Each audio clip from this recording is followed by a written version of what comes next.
Lõpuks on see kauaoodatud hetk käes. Me saame seista just siin oma kõige lähedamate inimeste ees ja lubada üksteist armastada ja hoida, kuni surm meid lahutab.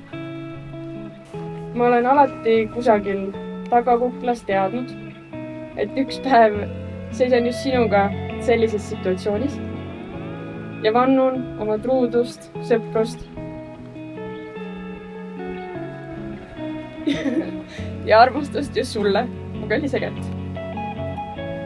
Las see päev ja tõotus olla kaunistuseks sellele ilusale teele, mida me koos käinud oleme. Kinnitamaks lubadust, mida juba praegu täidame.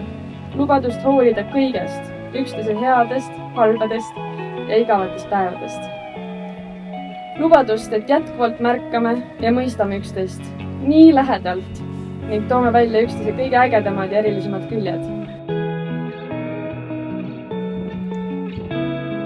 Jah, alguses ehk oli mul päris keeruline sinu tempoga kaasas käia. Suhte alguses oli meil paus, lahkuminek, ma isegi ei tea, mis see täpselt oli, aga jäts maha sa mu jätsid. Kus me circa aasta aega üldse ei suhelnud. Mäletan, et olin väga solvunud, kuri, vihane. Üritasin sind igal viisil ignoreerida koolis, tundides pärast kooli, kus iganes. Aga no, ma ei saanud sind oma peast välja. Olen terve oma elu jalgpalli mänginud. Aga naljakas on mõelda, et oma elu kõige tähtsama karika võitsin ma siis, kui ma mängisin koolistaadionil sinu ees ja sinust ärkas uuesti huvi minu vastu. Tänu sellele mängule sai meie suhe uuesti hoo sisse ja see pole vaibunud tänaseni.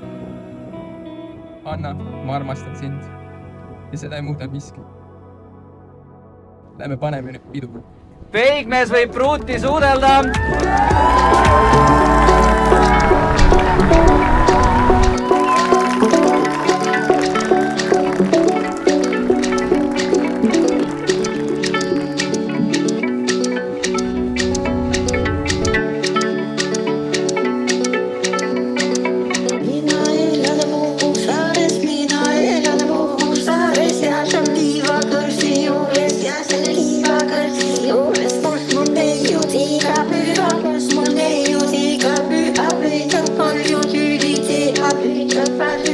Wow, nii ilus oled.